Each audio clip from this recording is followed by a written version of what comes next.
नमस्कार दोस्तों, study with Shyam में आप सभी का स्वागत है। मेरा नाम विमल कुमार है। मैं फिर से आ गया हूं आपके लिए एक नया वीडियो लेकर के। और बच्चों, जैसा कि आप सब लोगों को बताया था कि ये एपिसोड चल रहा है महाभारत मैराथन सब फेल। ठीक है, मैं आपके लिए एक बेहतर लेक्चर है तीसरा, इसको छोड़ा मिस किया समझ लो आपकी एक जो चैन होती है, चैन में अगर एक कड़ी टूट जाए मामला ख़त्म। इसको चैन समझिए, हर लेक्चर इंपॉर्टेंट है बेटा। ठीक है, पहली बात अब हम शुरुआत करते हैं मोहनजोदाड़ो से। मोहनजोदाड़ो एक सभ्यता है, बहुत पुरानी सभ्यता है। और इस सभ्यता की जो शुरुआत है वो कब से हुई हमने आपको इससे पहले लेक्चर में बता दिया था, लेकिन इसकी खोज कब हुई ये सब हम बताएंगे।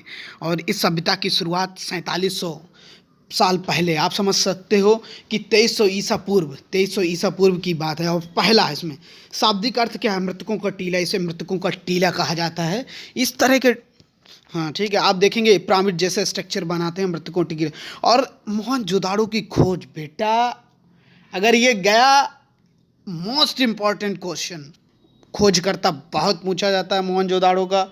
आप समझ लीजिए कि इसके बगैर सारा ही मामला गड़बड़ है। तो मोहनजोदाड़ो की जो खोज करता हैं वो राखलदास बनर्जी, बिकॉज उन्होंने 1922 ईस्वी में की थी। और राखलदास बनर्जी ये इंडियन है, आप सब लोग जानते होंगे। अब स्थिति, ये स्थिति कहाँ पे? अब स्थिति का मतलब बेटा, ये इस समय प्रेजेंट टाइम में इसकी स्थिति कहाँ? हम पाकिस्तान के पंजाब प्रांत, आपको हम बता चुके हैं, पाकिस्तान का पंजाब प्रांत का लरकाना ज़िला, ठीक है, और उसमें सिंधु नदी के तट पर स्थित है। आपको पता ही है सिंधु नदी कहाँ से कहाँ तक निकलती है, ठीक है। और सिंधु नदी जो है बेटा वो तिब्बत से निकल करके और पाकिस्तान, पंजाब प्रांत जो सबसे बड़ा प्रांत है पंजाब का, ठीक है, पाकिस्तान का सबसे बड़ा प्रधान, ठीक है। दूसरी बात, और सिंधु नदी के तट पर ये स्थित है। और लरकाना ज़िला है, याद रखना, पंजाब प्रांत का लरकाना ज़िला, वो ये पंजाब पाकिस्तान का है, ये याद रखो बेटा। एक पाकिस्तान में भी पंजाब है, एक भारत में भी पंजाब है, लेकिन ये पाकिस्तान के पंजाब में, वहाँ के लरकाना ज़िले में स्थित है, ये याद रखना। अब आता अन्य नाम, इनको प्रेतों का टीला भी कहते हैं, सिंधु सभ्यता का बगीचा भी कहते हैं, स्तूप टीला भी बहुत नाम से जानते हैं। That's important of feature, important in other names, because that's not complete Mohenjodaro. ठीक है, पहली बात। और इसमें आपको अब क्या क्या चीज़ें मिली हैं? अब क्या मिलते हैं? मलेरिया का साक्ष्य, आपको पता ही है बीमारी जो मलेरिया के साक्ष्य मिले हैं यहाँ पर बहुत से। अच्छा ठीक है बच्चों, सॉरी थोड़ा, ठीक है, थैंक यू। हाँ, मलेरिया के साक्ष्य मिले हैं। और मलेरिया के साक्ष्य आपको, सर्वाधिक बाढ़ के साक्ष्य मिले। आपको पता ही है जब वहाँ पे नदियों का, जो आप देखेंगे सिंधु नदी निकल के जाती है, चिनाब, रावी, झेलम, सतलज, ये सारी नदियाँ उसी पंजाब प्रांत में गिरती हैं। और भारत में ये सारी नदियाँ भारत से निकलती हैं और पाकिस्तान के पंजाब प्रांत में जाती हैं। तो कहीं ना कहीं आप समझने की ये ज़रूरत है कि यहाँ बाढ़ग्रस्त भी एरिया रहा होगा, बाढ़ बहुत है, ठीक है। सबसे बर्बाद, ठीक है, सर्वाधिक अधिक जनसंख्या वाला नगर। अब ये बताइए, जहाँ नदियाँ होंगी, जहाँ पे नदियाँ होती हैं वहाँ पे और जहाँ पे जो ज़मीन होती है, जहाँ समतल होती है, वहाँ आबादी डेफिनेटली ज़्यादा होती है। सोचने वाली बात है बेटा।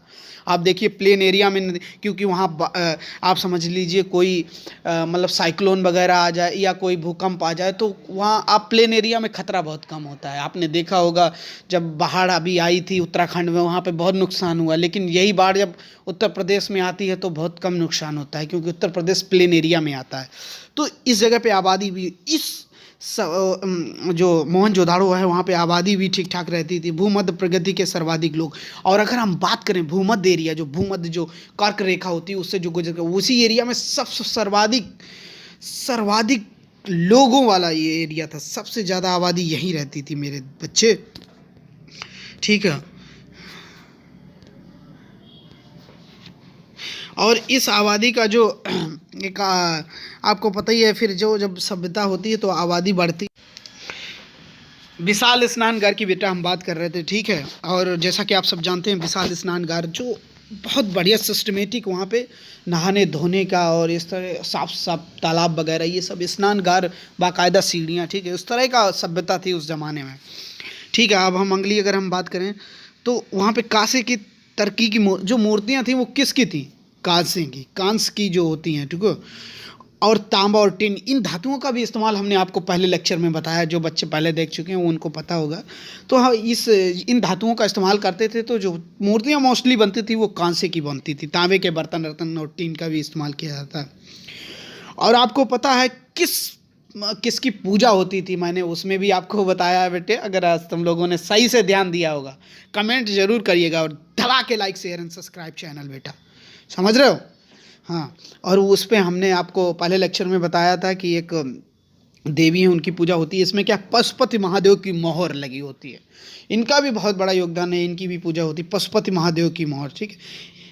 और एक दाढ़ी वाले साधु की पत्थर मूर्ति, अब पता नहीं एक दाढ़ी वाले साधु की पत्थर मूर्ति, उसकी भी बहुत प्रचार किया जाता है।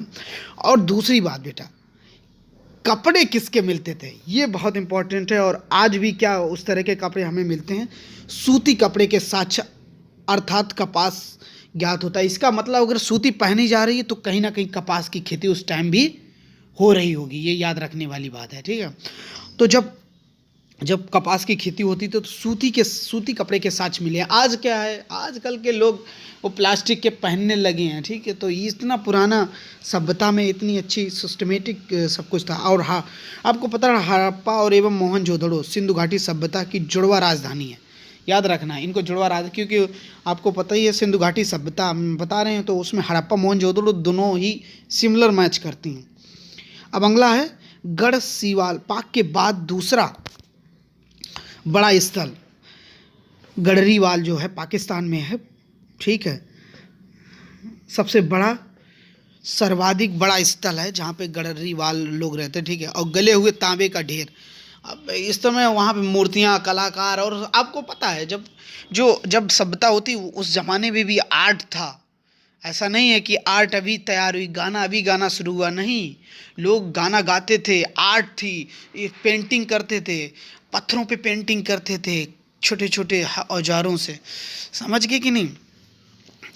और एक विशाल सभा भवन था, एक विशाल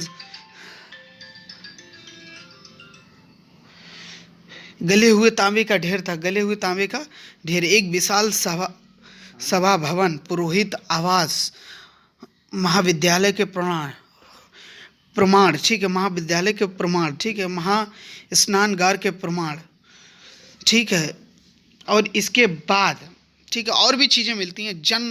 जॉन मार्शल ने विशाल स्नानगार को तत्कालीन विश्व का सबसे बड़ा आश्चर्य कहा था। आपको पता, जॉन मार्शल जो गवर्नर था, उसने इस शब्द का बड़ा आश्चर्य कहा गया था, ठीक है। हर एक घर में कुएं और तथा स्नानगार के साक्ष्य, आपको देख रहे हो किस जमाने में इस तरह का स्टैंडर्ड था बेटा।